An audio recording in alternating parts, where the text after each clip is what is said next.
Bwana Yesu asifiwe, watu wa Mungu.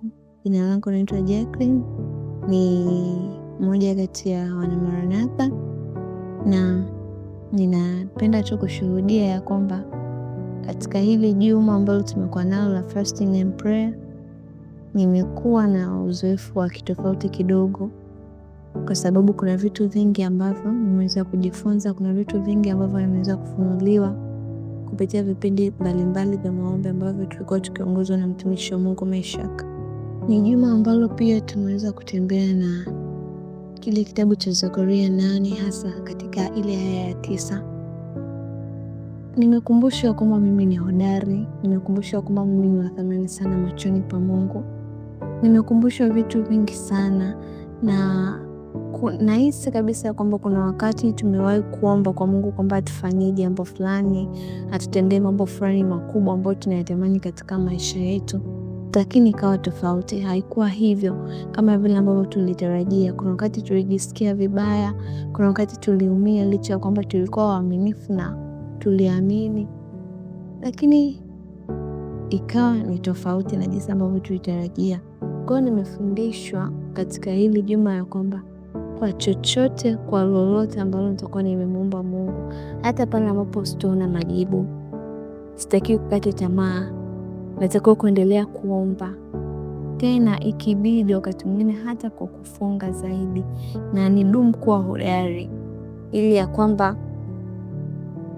kwamba Mungu aendelee kufanya kazi ndani yangu, ili ya kwamba Mungu asione ya kwamba nimemkatia tamaa. Ni wiki ambayo nimekumbushwa kung'ang'ania baraka za Mungu, kama jinsi ambavyo watumishi wa Mungu, hata nyie mnapokuwa mnasoma Biblia mnaona kuna watu ambao waling'ang'ania mpaka pale ambapo Mungu aliweza kuwabariki. Katika juma hili nimefundishwa kung'ang'ana mpaka pale nitakapoona Mungu ameweza kujibu jambo fulani katika maisha yangu. Pamoja na hayo, sisi kama Wakristo kuna vitu vingi ambavyo tumekuwa tukivipatia kipaumbele katika maisha yetu. Tumekuwa tukivipenda sana, imekuwa ni mazoea, lakini ni vitu ambavyo vinaondoa uwepo wa Mungu katika maisha yetu. Vinaondoa na kupunguza ile nguvu ya kiroho ambayo ipo ndani yetu. Kwa katika juma hili nimefundishwa kwamba kama kuna kitu chochote ambacho ninakiona kwamba kinaondoa uwepo wa Mungu maishani mwangu, basi hicho kitu sina budi kuachana nacho na kukiweka pembeni.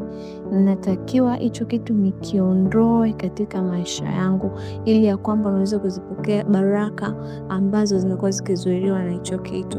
Na ni maombi ambayo nimeomba pia, na naamini ya kwamba Mungu wetu atatujibu. Kwa hiyo ndugu mpendwa, hata kwa wewe ambaye mkini katika juma hili ya kuweza kupata nafasi ya kuweza kufunga na kuomba kwa muda wako, unaweza kufanya hivyo. Lakini pia kama itatokea tena kwa wakati mwingine, basi unaweza kufanya hivyo, na hakika na kuhakikishia Mungu atakubariki sana na hautobaki kama ulivyo.